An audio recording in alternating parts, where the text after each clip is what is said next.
Welcome to my YouTube channel. तो कैसे हैं आप लोग? आई होप कि आप लोग बहुत ही अच्छे होंगे। तो फर्स्ट पार्ट में हम लोगों ने स्कोप एंड इट्स इम्पोर्टेंस तक कवर कर लिए थे एंड इस वीडियो में हम लोग कवर करेंगे introduction to prokaryotics and eukaryotics. तो आज के वीडियो में हम लोग केवल इतना ही देखेंगे, यानी कि प्रोकैरियोटिक्स एंड यूकैरियोटिक्स। एंड इसको देखने से पहले पहले हम लोग समझ लेते हैं कि जो माइक्रो ऑर्गेनिज्म होता है वो कितने टाइप का होता है। यानी कि माइक्रो ऑर्गेनिज्म का हम क्लासिफिकेशन देख लेते हैं। तो जो माइक्रो ऑर्गेनिज्म होता है वो टू टाइप से होता है। एक असेलुलर होता है और सेकेंड सेलुलर होता है। एंड सेलुलर का मतलब जो सेल से मिलकर बने होते हैं उन्हें सेलुलर कहते हैं, एंड जो सेल से नहीं मिलकर बने होते हैं उन्हें असेलुलर कहते हैं। अब इसमें देख लेते हैं क्या क्या आता है। इसमें वायरोइड्स आता है, प्रियॉन्स आता है, वायरसेस आता है ना। तो ये जितने भी हैं ये सेल से मिलकर नहीं बने होते हैं।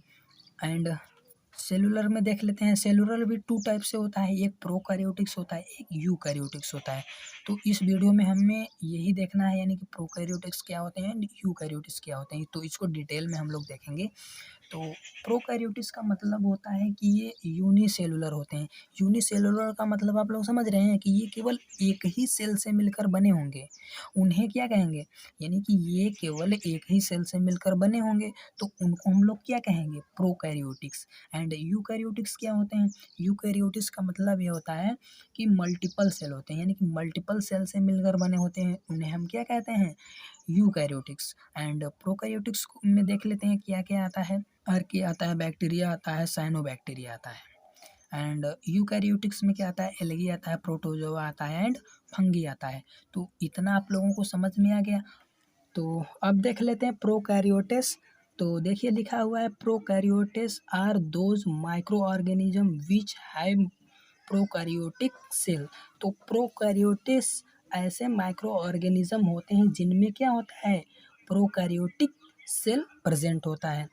After this prokaryotes cell are those cell which do not have true nucleus. यानी कि जो प्रोकैरियोटिक्स में जो सेल्स होती है उसमें ट्रू का मतलब सही तरीके से वेल डेवलप नहीं होता है, यानी कि जो न्यूक्लियस होता है वो वेल डेवलप नहीं होता है, यानी कि सही तरीके से न्यूक्लियस डेवलप नहीं हो पाता है। And membrane found organelles, and जो उसमें ऑर्गेनल्स यानी कि माइटोकॉन्ड्रिया हो गया, साइटोप्लाज्म हो गया, लाइसोसोम हो गया, तो इसमें क्या होता है, ये अब्सेंट होते हैं। It is derived from Greek word. तो जो प्रोकैरियोट्स होता है ये ग्रीक वर्ड होता है। इसको टू पार्ट में हम जैसे बांट सकते हैं, जैसे कि प्रो का मतलब होता है बिफोर एंड कैरियोटिक का मतलब होता है न्यूक्लियस। तो बिफोर का मतलब आप लोग समझ रहे होंगे कि बिफोर का मतलब पहले, यानी कि सेल की खोज पहले ही कर दी गई थी, तो उसी लिए इसका नाम क्या पड़ गया, बिफोर। तो इसका मतलब आप लोग समझ गए, प्रो का मतलब बिफोर एंड कैरियोटिक का मतलब न्यूक्लियस। एंड इसमें देख लेते हैं क्या क्या प्रेजेंट होता है। देखिए बैक्टीरिया प्रेजेंट होता है, साइनोबैक्टीरिया होता है ना, एंड आर्किस होता है। तो आप लोगों को ये पहले बता चुके हैं कि जो प्रोकैरियोट्स होते हैं उसमें क्या क्या प्रेजेंट होता है, आर्किस होता है, बैक्टीरिया होता है एंड साइनोबैक्टीरिया होता है। तो इतना आप लोगों को समझ में आ गया, इतने में कोई दिक्कत तो नहीं है ना। एंड जो भी आप लोगों को कोई प्रॉब्लम हो तो आप लोग कमेंट कर सकते हैं, मैं आप लोगों को वो बता देंगे, है ना। अब देख लेते हैं यूकैरियोट्स। तो यूकैरियोटिक्स में क्या होगा, इसमें क्या होगा कि जो यूकैरियोटिक सेल प्रेजेंट होगा। अब प्रोकैरियोटिक्स में क्या होता था, प्रोकैरियोटिक सेल प्रेजेंट होता था। ये यूकैरियोट्स है तो इसमें यूकैरियोटिक सेल प्रेजेंट होगा। तो देख लेते हैं पॉइंट क्या लिखे हुए हैं। तो it is derived from Greek word, you का मतलब होता है ट्रू एंड कैरियोटिक का मतलब होता है न्यूक्लियस। यानी कि इसमें जो है, जो सेल है उसमें क्या है, न्यूक्लियस प्रेजेंट रहता था, यानी कि हम कह लें कि इसमें वेल डेवलप्ड न्यूक्लियस प्रेजेंट रहता है। And eukaryotes are those organism which have eukaryotic cell. यानी कि यूकैरियोट्स ऐसे ऑर्गेनिज्म होते हैं जिसमें यूकैरियोटिक सेल प्रेजेंट होता है। And eukaryotes cell are those cell which have true nucleus, यानी सही तरीके से इसमें न्यूक्लियस प्रेजेंट होता है। And membrane found organelles, and जो सेल में ऑर्गेनल प्रेजेंट होते हैं जैसे कि माइटोकॉन्ड्रिया हो गया, साइटोप्लाज्म हो गया, रफ एंडोप्लाज्मिक रेटिकुलम हो गया।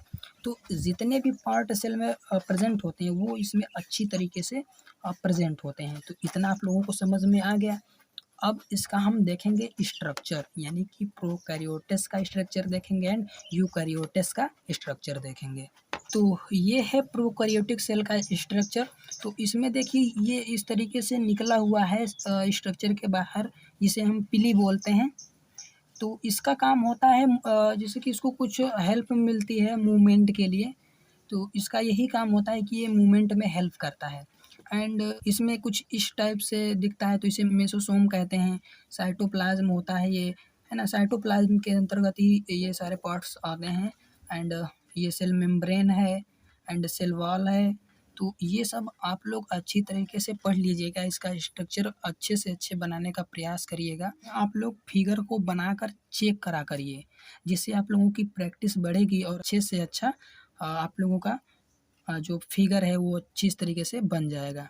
एंड इसके बाद यूकैरियोटिक सेल का स्ट्रक्चर है, जो कि इसमें देखिए माइटोकॉन्ड्रिया प्रेजेंट है ना, सेंट्रोसोम है, सेंट्रियोल है ना, लाइसोसोम है, स्मूथ एंडोप्लाज्मिक रेटिकुलम है जो कि कुछ ये स्मूथ की तरह है ना, तो इसे स्मूथ कहते हैं।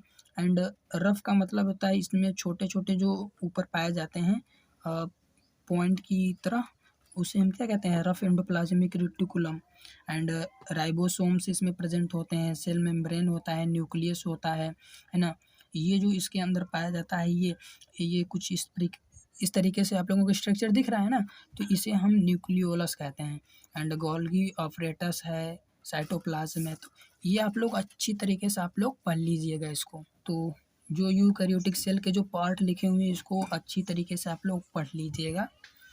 देखिए यदि आप लोगों को कुछ पॉइंट छूट भी जाते हैं तो कोई दिक्कत वाली बात नहीं है, लेकिन कुछ मेन पॉइंट जो हैं जैसे कि माइटोकॉन्ड्रिया हो गया, साइटोप्लाज्म हो गया, गोल्गी ऑपरेटस हो गया, सेल मेम्ब्रेन हो गया, तो ये ऐसे कुछ पॉइंट आप लोग याद कर लीजिएगा, है ना। ये छूट जाते हैं जैसे कि रफ एंडोप्लाज्मिक रेटिकुलम छूट जाता है तो कोई बड़ी बात नहीं है, इसको अगर जो याद होता है तो अच्छी बात है, यदि नहीं याद कर पाते हैं तो कोई टेंशन लेने की कोई बात नहीं है ना। इम्पोर्टेंट वाले जो पॉइंट हैं जैसे कि लाइसोसोम, तो इस तरीके से जो मैंने अभी बताया उसको याद कर लीजिएगा। यदि आप लोग पूरा तैयार कर लेते हैं तो इससे और कोई अच्छी बात हो ही नहीं सकती है ना। तो आप लोग अच्छे तरीके से आप लोग पढ़ लीजिएगा, इतने डिफ़िकल्ट इसमें पॉइंट नहीं लिखे हुए हैं। तो अब देख लेते हैं difference between prokaryotes and eukaryotes. तो ये काफ़ी 2 नंबर में पूछा भी जाता है, तो आप लोग काफ़ी अच्छी तरीके से पढ़िएगा। तो देख लेते हैं, तो ये लिखा हुआ है characteristics and prokaryotes and eukaryotes. तो इसमें देख लेते हैं सेल साइज कितना होता है। तो जो लाइनर डायमेंशन में जो सेल साइज प्रोकैरियोट्स का होता है वो 1 से लेके 10 माइक्रोमीटर होता है। तो यूकैरियोट्स में क्या होता है, जो लाइनर डायमेंशन में जो सेल साइज होता है यूकैरियोट्स का वो 5 to 100 माइक्रोमीटर होता है। एंड सेलुलर स्ट्रक्चर देख लेते हैं, तो सेलुलर स्ट्रक्चर में जो प्रोकैरियोट्स में क्या होता है, यूनिसेलुलर होता है। एंड यूकैरियोट्स में क्या होता है, multi cellular and many types. Multi cellular का मतलब होता है कि जैसे कि ये यूकैरियोटिक्स अन्य भी टाइप से भी हो सकते हैं, जैसे कि इसमें हम कह दें तो यूनिसेलुलर भी इसमें प्रेजेंट हो सकता है ना। एंड सेल वॉल क्या होता है, complex structure with peptidoglycan protein and lipid. तो ये जो प्रोकैरियोट्स होता है वो 3 चीज़ों से मिलकर बना होता है, पेप्टिडोग्लाइकॉन प्रोटीन एंड लिपिड। तो इन तीनों से मिलकर क्या बना होता है, प्रोकैरियोट्स। एंड यूकैरियोट्स क्या होता है, अब्सेंट मोस्टली। देखिए जो यूकैरियोट्स होता है इसमें एनिमल एंड ह्यूमन में क्या होते हैं, अब्सेंट होते हैं, और ऑफ सेलुलोज और क्लाइटिन प्लांट सेल। तो इसमें जो प्लांट सेल होते हैं वो प्रेजेंट होते हैं। तो वो बने किससे होते हैं, सेलुलोज से बने होते हैं, और किससे बने होते हैं, क्लाइटिन से बने होते हैं, जो कि इसमें क्या होते हैं, प्रेजेंट होते हैं, कौन से, प्लांट सेल। एंड अब देख लेते हैं प्लाज्मा मेम्ब्रेन। तो प्रेजेंट जनरली नो स्टेरॉइड्स। तो ये स्टेरॉइड्स के साथ जनरली प्रेजेंट नहीं होते हैं, बल्कि ये एक्सेप्ट माइकोप्लाज्म में होते हैं एंड प्रेजेंट विथ स्टेरॉइड्स। तो इसमें स्टेरॉइड्स के साथ ये प्रेजेंट होते हैं, किसमें, यूकैरियोट्स में। एंड इसके बाद देख लेते हैं मेम्ब्रेन बाउंड न्यूक्लियस। तो इसमें जो प्रोकैरियोट्स होते हैं वो अब्सेंट होते हैं एंड यूकैरियोट्स में प्रेजेंट होते हैं। एंड इसके बाद देख लेते हैं डीएनए। और डीएनए में सर्कुलर डीएनए इन साइटोप्लाज्म, जो डीएनए होता है यानी सर्कुलर डीएनए होता है वो साइटोप्लाज्म में होता है ना, जो कि किस में पाया जाता है, प्रोकैरियोट्स में। And long liner DNA bounded in nuclear involve, तो ये सब होता है इसमें।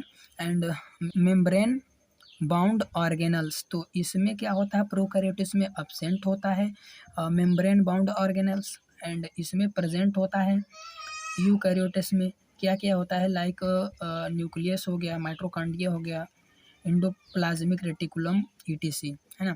अब इसके बाद आ जाता है प्ली, तो ये प्रेजेंट होता है किसमें, प्रोकैरियोट्स में हमने देखा था। एंड यूकैरियोट्स में क्या होता है, ये प्रेजेंट नहीं होता है बल्कि अब्सेंट होता है, हमने देखा था। तो आप लोगों को इतना समझ में आ गया। तो मिलते हैं नेक्स्ट वीडियो में, तब तक के लिए थैंक यू सो मच।